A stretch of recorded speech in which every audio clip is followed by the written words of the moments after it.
All right, you guys. So back at it again. This is gonna probably be the last stream of the night. By the way, I got a show that I'm gonna be doing. Well, basically filming on Saturday. I'll give you guys the details. It's gonna be in downtown Oakland, if I'm not mistaken. But I have the details. Gonna be doing something for the artist Fluid. You've seen him on my channel a few times. Go check out his YouTube channel. He got some great music. So if you get a chance, check out Fluid. Out of the you know, out of the Bay, Union City to be exact. So check out his music. He got some real good music. But nevertheless, let's begin. Good grief, man. I've been trying to warn you guys about this. So the more news that I reveal, the further and further it looks like I'm vindicated in that I was trying to tell y'all the truth and relay y'all the truth. I didn't have no ill will towards Al Heyman, and I didn't have no vendetta against Al Heyman and the PBC. The only thing I did was call them out on their BS and call them out on their mistreatment of primarily their black fighters. So now here is the latest rumor surrounding the troubled PBC that they may be in serious financial trouble. You know, everybody keep asking that question: what happened to the 500 million that Al Heyman took off the top? At the end of the day, people can make excuses and cape for Al Heyman, the PBC, and try to play the pro black, the pro black stuff with Al Heyman. But Al Heyman ain't pro black; he pro green and he pro finessing. Because if this turns out to be true, he did Frank Martin dirty, and he screwed Frank Martin out of a big payday. And which, by the way, I have no reason to lie. And this isn't just me reporting this. A few media outlets are reporting. Some people say it's less than that. But the current report is that Frank Martin is being offered far less money to fight the so-called face of boxing cash cow and Tank Davis. Um, if Tank Davis is this cash cow, well, you would think he would himself offer Frank Martin out of his own possible pocket. Like, dang, man, I'm gonna pay you at least you know what I'm saying? I'm gonna pay you at least what you could have got to fight Shakur Stevenson. And like I said before, y'all can save that fake pro black stuff. You can save that top ranked Toby stuff and all that stuff. Cause like I said, I'm far from a coon. You know, real talk. I just know the real. I told you guys. You heard Frank Martin talking about they had to give him a little more whatever the hell that mean. Well, it looked like Al Heyman then took plenty of away from him. Exactly like 1.1 million from him. This man is taking 1.1 million less to fight Tank Davis, where he could have fought on the top ranked platform and made 1.3. I talked to the people at Top Rank. They were going to pay him like $1 million, and he allegedly, according to them, said that he asked for more money, and they said, okay, we'll give you 1.3. Now, of course, Frank Martin can't talk about what's going on pertaining to PBC business because, in all likelihood, he signed a NDA like a lot of the PBC fighters do. We know that to be fact. So it's not like he can dispute. He might just say the only thing he can say is, well, that's not true. But this is what I've been talking about. And I've been saying this for the longest. And I know that people talk to him and they do interviews with him, but at the end of the day, um, I'm talking to the people. I'm talking to the matchmakers at Top Rank. What do they have to lie for? What do they have to lie for and say, what do they have to lie for? What do they get out of line? And I know that you guys want to, I know you guys want to, look out for Frank Martin. I know you guys want to protect Al Heyman. I know all that stuff. I know you want to look at Al Heyman as this prominent black man that's for the community and care about his people. And that's not Al Heyman. I'm sorry. That's not him. That's not the guy that you looking for. That's not the guy that you seeking because he's not that person. I know, in your eyes and your vision, You want that to be Al Haymon, but that's not Al Haymon. And that's real talk. And like I said before, Al Haymon could help himself if he would make himself available to the media. If Al Haymon would issue a statement, if Al Haymon would have somebody issue a statement on his behalf. But Al Haymon stays quiet. Don't say nothing. Don't do anything. But everybody is always talking about this dude. Now, you guys can be Al Haymon and PBC apologies. Al Haymon don't have to talk to nobody. He a boss. Well, okay, if he a boss, then that's why you have people, right? That's why you have a PR department. That's why you have people issue a statement on his behalf. Al Haymon has said nothing. So how can we say that it isn't or isn't true? Al Haymon hasn't tried to deny or, verify anything that's been said about him. So you got to admit to a certain degree that's a admission of some kind of guilt. And I don't want to hear this stuff about he don't have to defend himself. Listen, the stuff that's being said about him, you got to say something. What Wesley Snipes say on New Jack City? Don't somebody got something to say? Don't all speak at once? Don't nobody know nothing? I mean, come on, man. I've tried my hardest to try to protect Al Haymon, to try to defend Al Haymon. But when you got a guy that don't even try to defend himself or make an effort and talk to and even reach out to the people that's been defending him, what can you do? And to you people that keep defending Al Haymon, you look stupid, and he's continuing to make you look stupid. Not only is his fighters getting finessed, but the Al Haymon supporters are getting finessed because this dude don't even give y'all the common courtesy to even have somebody reach out to y'all, but y'all constantly making videos trying to question somebody's blackness who calls Al Haymon out on his bullshit. The fuck wrong with you? You the problem. We want some answers. What's up, Al? Can we hear your side of the story? But no. You stay tucked away. And to be honest with you, the way Al Haymon has handled these things and handled himself and handled the PBC business, it comes across as kind of cowardly. And it just got to be said. So Al Haymon, the only one that's too good to address situations going on with the PBC and the fighters.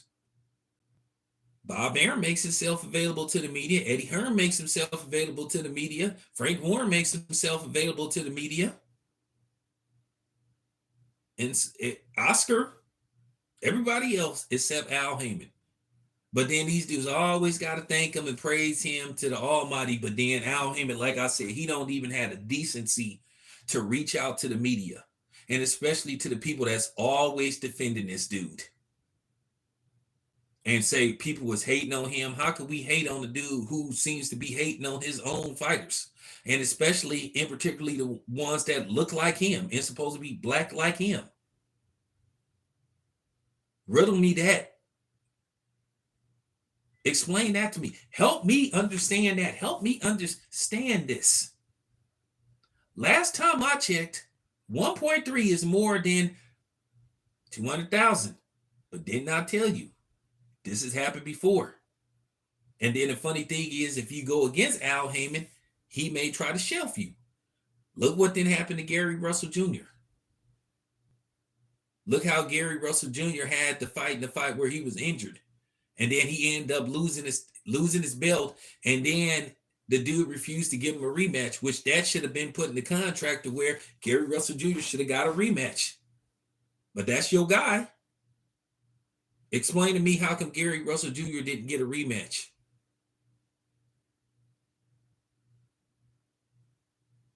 I'm just saying. I'm just saying, man.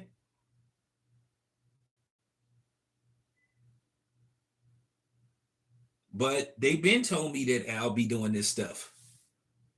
Somebody from the Russell camp. They told me that I'll be pulling this kind of stuff.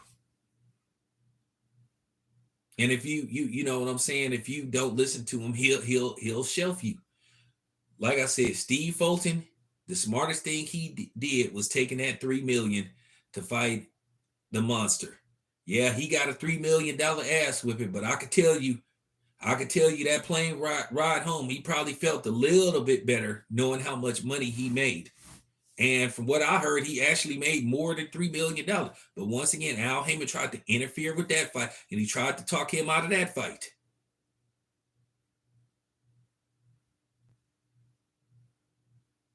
And you heard Steve Fulton around, when was this, around November, when he tweeted and said he don't have a fight date, he don't know when he gonna be back in the ring.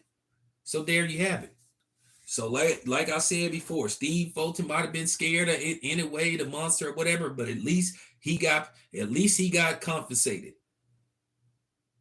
for that ass whooping he took.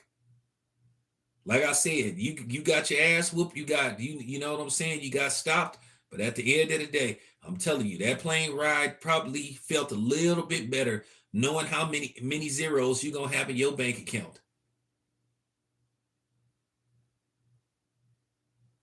So there you have it. But as you can see, when are we gonna see Steve Fulton? Well, I had Steve Fulton gave us an update on when we gonna see him in the ring. But like I said, Al Haymon be doing this stuff. Just like he played a pivotal role in screwing Deontay Wilder over. And I heard that Deontay Wilder didn't even get paid for that Robert Helenius fight. I heard he didn't even get paid for that fight. That's what Deontay Wilder was referring to a certain degree, allegedly, about he need to get his money on time. That's why he was allowed to go fight overseas. He got paid a good amount of money, and from what I heard, allegedly, he signed for at least 2 more fights overseas. That's gonna pay him tens of millions of dollars. So kudos to Deontay Wilder. Don't matter that he lost to Joseph Parker. Deontay Wilder is still a champ. To get where he got, in as late as he started, to get where he is, become a champion and have at least 10 title defenses. So there you have it. But this is what I've been saying. Now we know Frank Martin is gonna probably tweet and say, "Oh, that's a lie," and all this kind of stuff. Where it's cap. Okay, well, Frank, what are you really going to get? Because at the end of the day, we can find out one way or another. And at the end of the day, obviously the PBC leaks and moles or whatever the case may be, they're not happy about what's going on because they're the ones that's leaking this information to us. And then you notice the information that we talk about, it comes to fruition, whether it's a week ahead of time, a week and a half, it comes to fruition. Now, like I said before, I heard that the PBC is trying to work out some more deals. I hear that they trying to work out the deal possibly with ABC. I heard that they may be going back to NBC because NBC is trying to get the NBA back, and NBC wants to be like what it was in the 70s and the 80s, where they had pretty much all of the sports. So, with that being said, something could happen. But as of right now, the only deal they got in place is Amazon with no budget. So, like I said before, once again, if Tank is just this cash cow, you know, this dude that just making buku money, and like I said before, y'all didn't put too much stock into Tank in the Ryan Garcia fight. Okay, so that was the first fight that Tank struck gold on, and okay, it did better than a lot of people expected. It did 1.2 million pay-per-views. But keep in mind, Tank wasn't touching no big money until that Ryan Garcia fight, and Tank made most of his money off the back end of pay-per-view because it was such a success. Tank ended up making like 30-40 million dollars. Ryan made like 25-30 million dollars. So it turned to profit. But let's not make it look like Tank was just making all this extra amount of money. Tank was making barely $1 million for some of his fights. Okay. And let's just keep it a buck. Tank wasn't doing 400 or 500,000 his pay-per-views. He was doing the early 200,000s, maybe. Because Some reports have Tank doing less than what the PBC was telling the media that they was doing. Some of the cable providers were saying that it did less, far less, because the PBC is known for putting out fake pay-per-view numbers. They tried to say that the Charlo brothers pay-per-view during you know what did like they tried to say it did like 200,000. Come to find out, they didn't even do 80,000 pay-per-views. That it did something like in the 70s. So there you have it, man.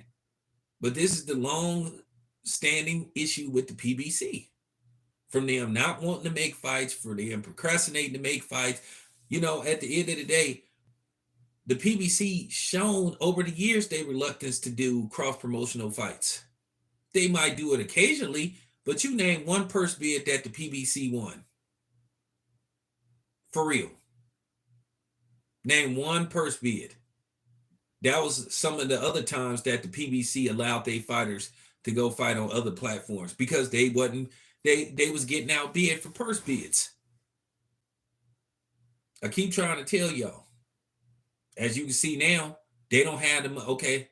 They don't have the money for Canelo. They don't have the money for Bud.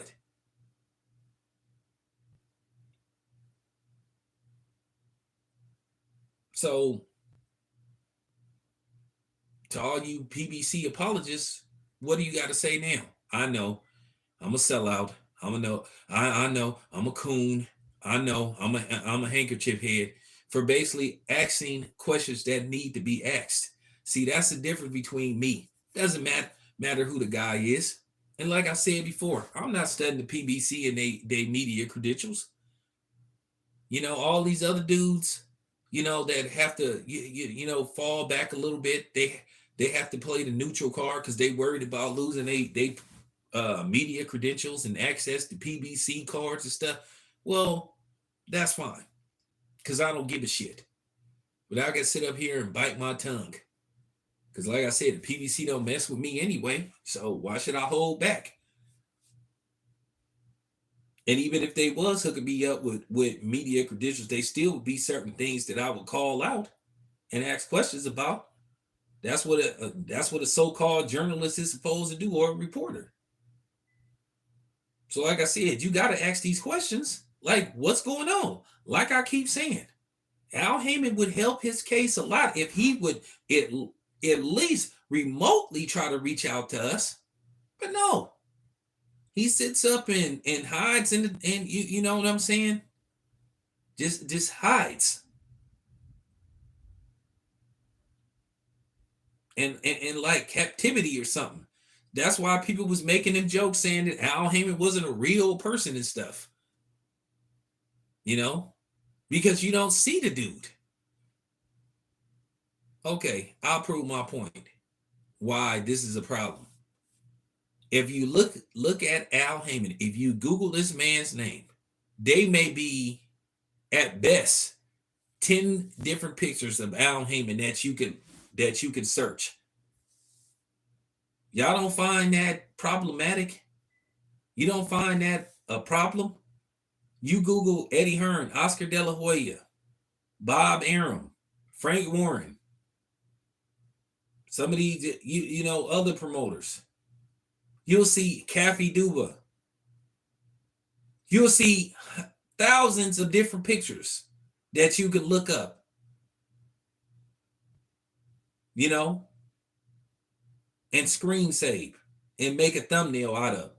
Not Al Haymon. Like I said, at best it may be 10 different pictures of Al Haymon. Why you think people always using the same damn pictures of Al Haymon when they doing their thumbnails?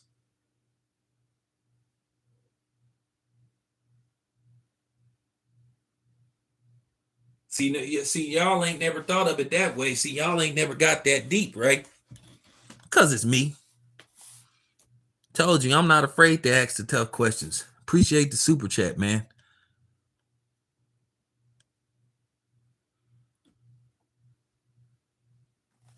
Appreciate the super chat, man. But that's what I'm saying, man. Nobody ain't asking no questions, man. So just gotta be said, man.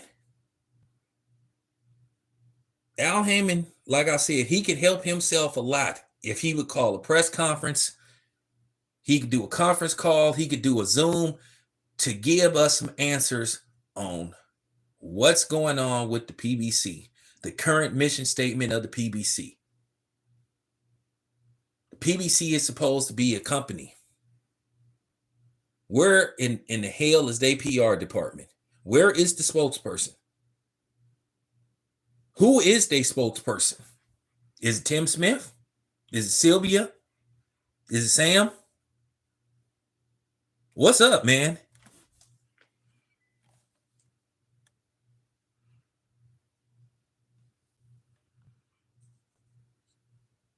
Well, that's why I used to make Joe Hamza when I used to do interviews with PBC fighters. I mean, do you talk to Al Haymon or something on a TV screen or something? Or when you meet with Al Haymon in person, you get blindfolded and put in the trunk and drove to some secret location?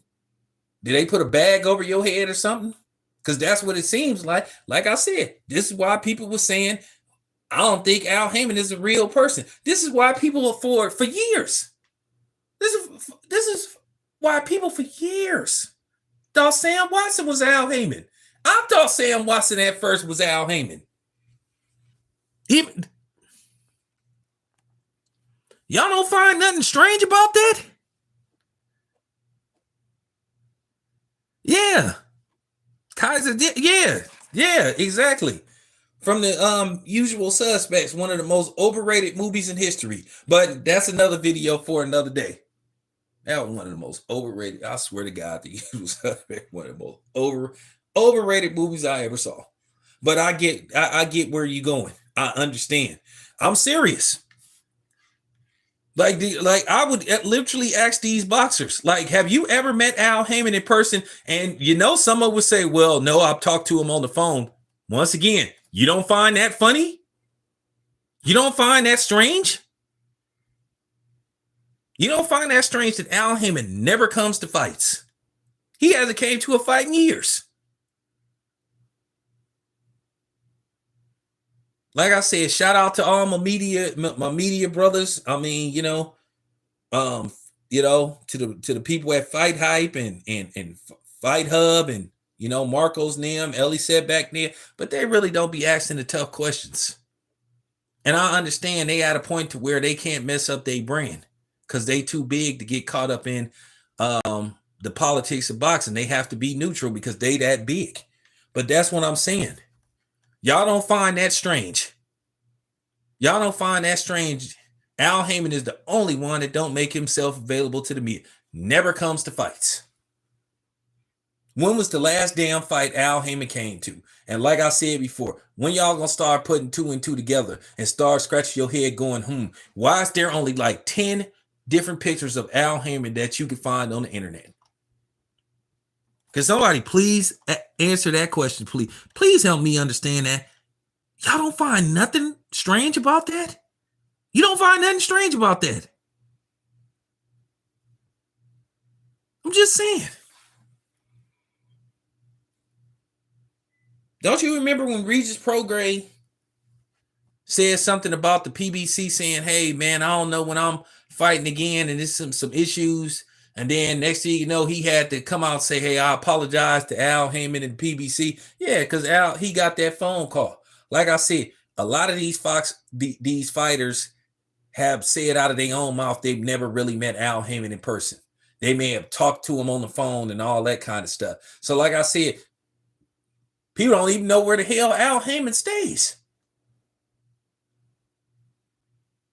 I mean, people don't even have, I think he lives somewhere. I think he lives somewhere in the Cleveland area because he is from Ohio. He is from Cleveland. Like I said before, y'all got to start asking these questions, man. Y'all got to start saying, hey, man, what's up with this? Oh, by the way, East Oakland Mac, I'm going to try to touch down on those AE1s tomorrow. Hopefully I can get them. So, but yeah, man, but this needed to be said.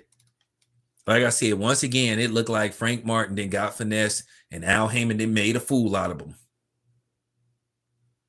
Like I said, once again, shout out to Steve Fulton for telling Al Haymon, nah, hell nah. Oh, I'm going to Japan. I don't care what happened. I'm going to Japan. I'm taking this $3 million ass whooping. So there you have it, you guys. But anyway, I gotta wrap this up. I gotta get some rest. I gotta be at work in a few hours. But anyway, appreciate you guys.